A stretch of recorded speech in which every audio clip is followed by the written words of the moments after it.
التعرض لجرعات عالية من الإشعاع يؤثر تأثيرا ضارا على نخاع العظام الأحمر، يؤثر بالسلب على كل مما يلي ما عدا تمايز البقية. مفيش حاجة اسمها تميز البقية، انت ما خدتش حاجة اسمها تميز البقية، لكن يؤثر على نضج البقية، صح.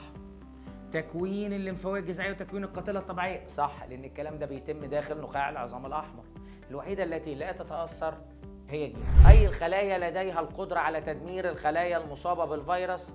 اللي بيدمر الخلايا المصابه بالفيروس حاجتين، التي سي والان كي.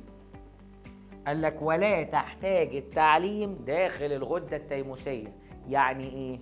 يعني هي مش بتتنضج في الغده التيموسيه، يبقى بالتالي مش التائية السامة.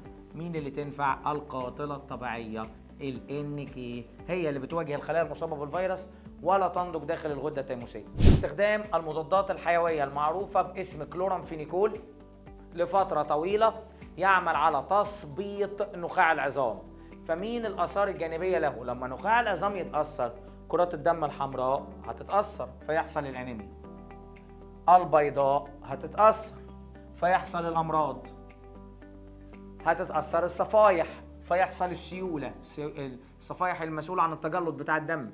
فبالتالي جميع ما سبق. نتقابل على خير في المحاضرات والحلول اللي جاية. باي باي، سلام.